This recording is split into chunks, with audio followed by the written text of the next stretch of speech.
additions to, I guess, my little, it's not really a studio, but I have a box, like one of those canvas boxes that I put the triggers in. So, because I had them in a desk drawer, and I had too many triggers for my desk drawer. I would like to take a moment, and this video is not sponsored, but my friend Indy has an Etsy shop. You can follow her on Facebook and Instagram. She sent me a bunch of really cute stickers the other day to help promote her shop. So you guys should definitely check her out. It's Indy Harar. I always mess up her name.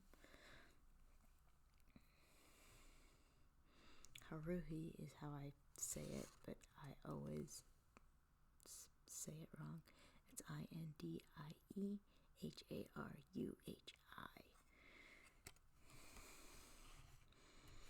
Alright, so we are into chapter 3. Still more apparitions. I'm sure they're there, but if I met one, I'd not be as scared as I am of the nuts I meet every day. Harry Truman would ask about White House ghosts. If you want to get rid of a ghost, take a couple of dashes through it. It'll disappear. At least this is possible according to the Washington County Journal for April 25th, 1867. Mary Edgar of Potosky kindly photocopied 2 lengthy stories for me from this publication. The journal does not explain whether the stories are fiction or originally related by somebody as fact. They are done in a tradition of writing that seems to be unbearably redundant in conversation and detail, but we must admit that these writers knew how to create atmosphere, a taste. What quaint, weird stories about ghosts or spirits come across one every now and then. At the most unlikely times, stories so utterly dissimilar that it is quite impossible to generalize from them. Sometimes the ghost is seen in the conventional white sheet. More often it does not appear at all, but is only heard. A ghostly footfall echoes on the stairs. A wailing cry outside the window rouses the sleeper. Sometimes only part of a form appears, as when in one well-known family a ghastly head, white, wet, dripping with blood, is seen or said to be seen before death. At other times, as in the last ghost story I heard, which I am about to write down, the ghost sticks pertinaciously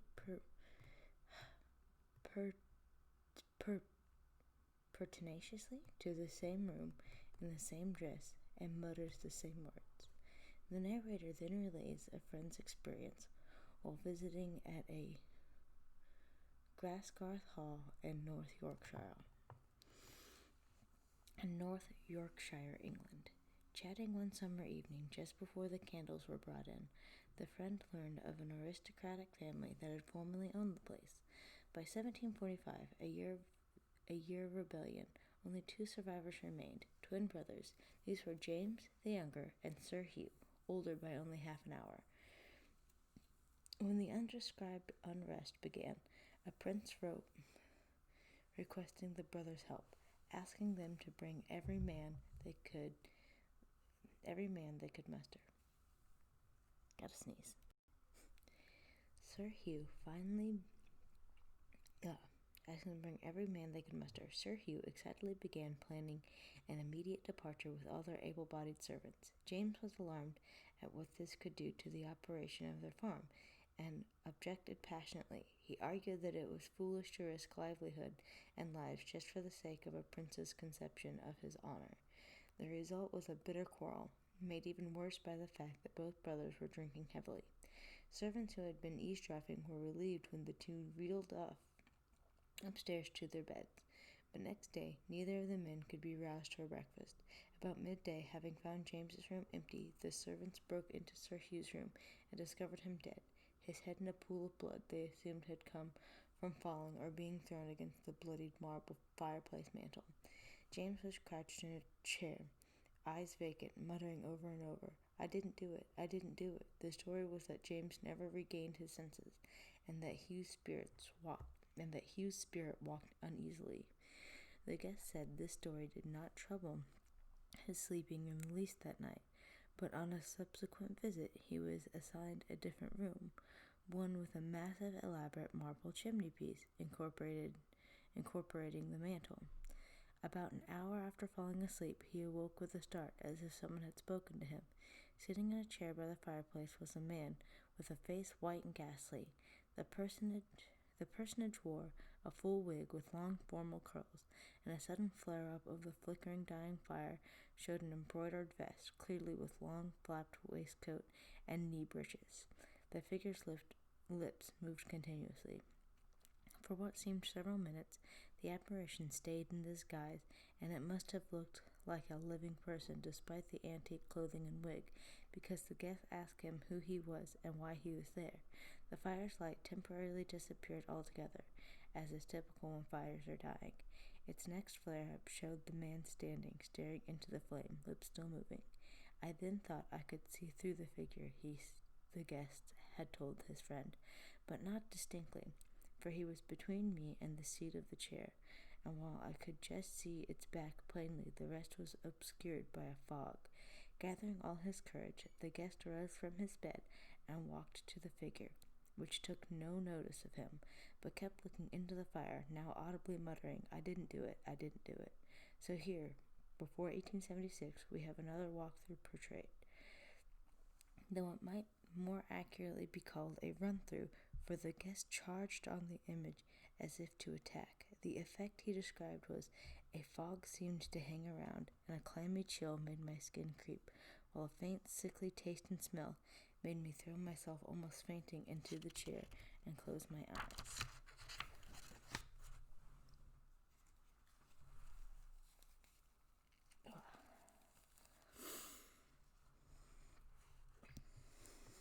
When he finally looked again, the figure was gone, leaving behind a thin, white, smoky substance.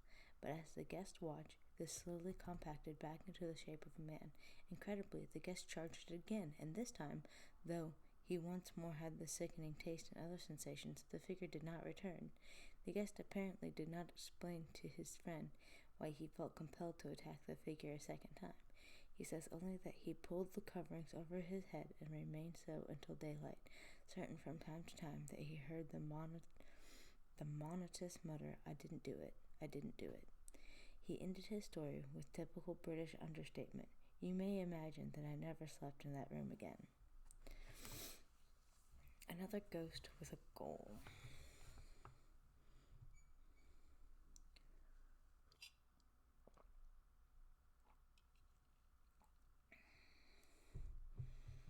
Unfulfilled desire or determination to complete some important task are supposedly the reasons for many ghostly manifestations, but these do not appear conclusive very often. The other Washington County Journal photocopy supplied by Mary Edgar contains a touching example of a ghost with a goal. This story appeared in November of 1870 and was presented as a true account written by a doctor whose practice began in 1843. The incident came the following year.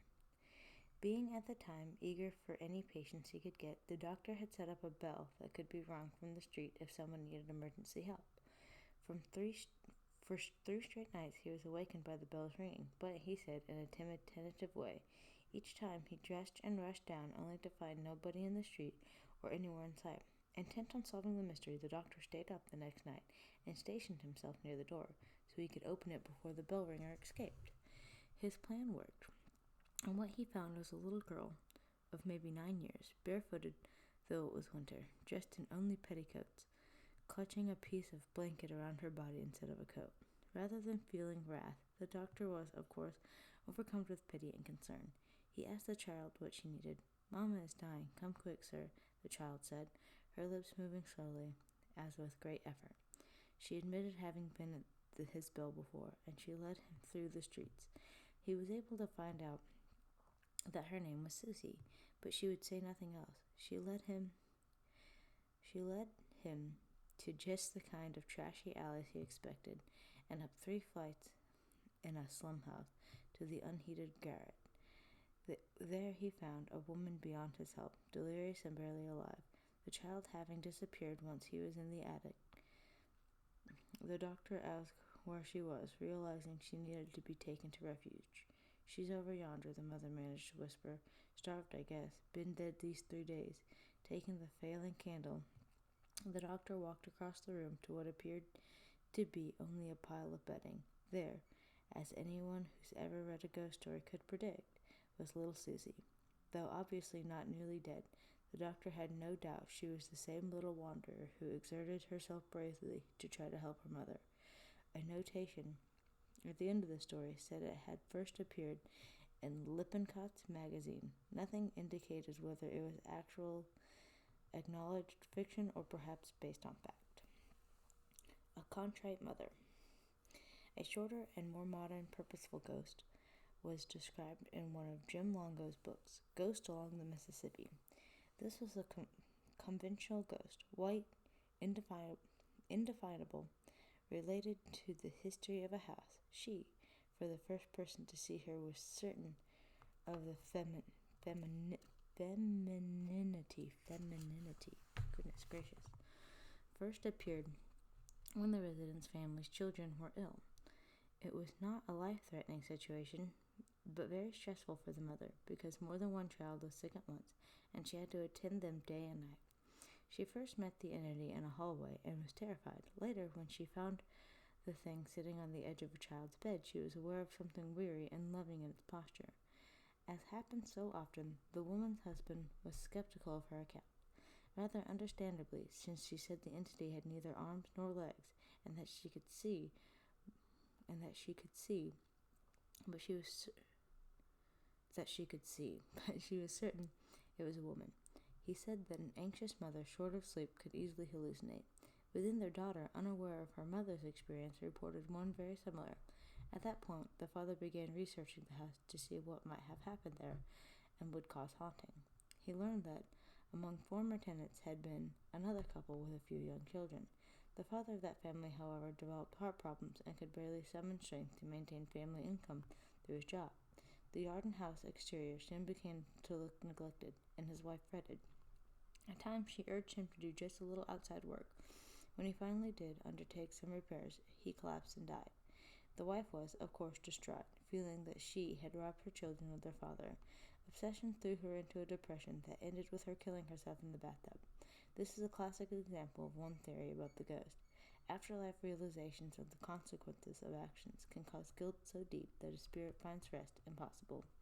The modern-day father's findings confirmed his own family's certainty that their ghost was benevolent. As time passed, they all adjusted to her presence, and the mother confessed to making a kind of companion of the spirit. She talked aloud to it about the kinds of things she liked to discuss with her living woman friends.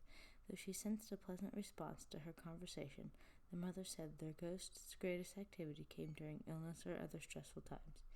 It seemed understandable that she was trying to make up for abdicating her responsibilities. We might find it more logical if this motherly spirit had ministered to her own children wherever they were as they grew up, and to their children wherever they were.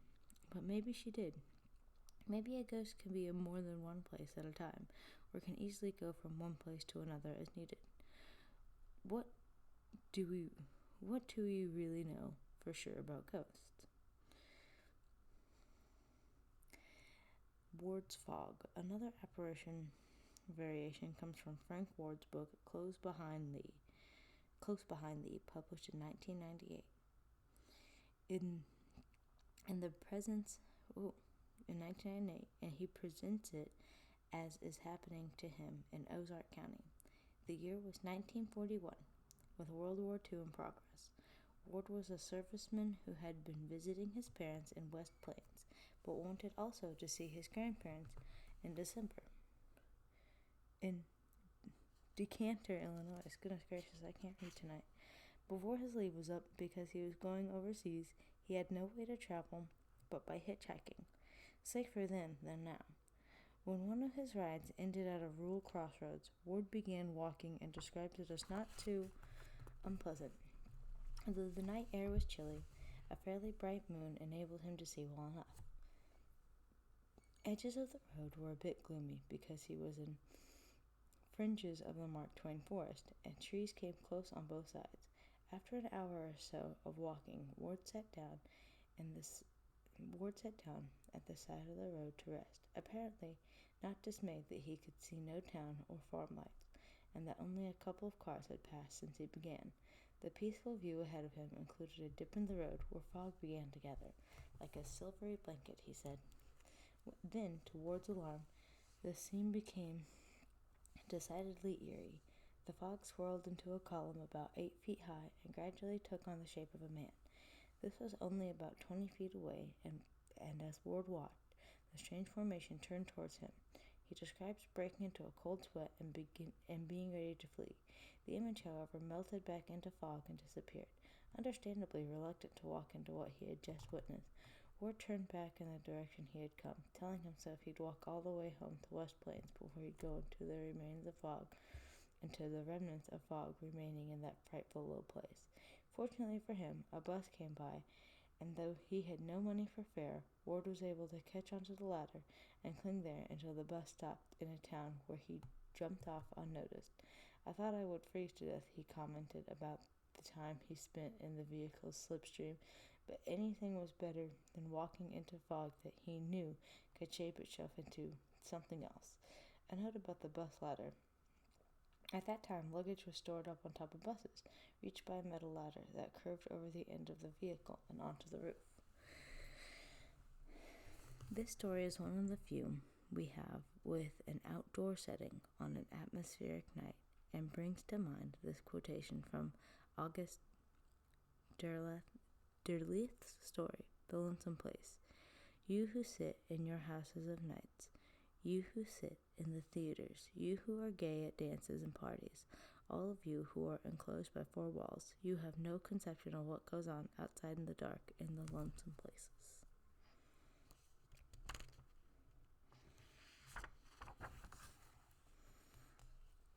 All right, and that brings us to chapter 4.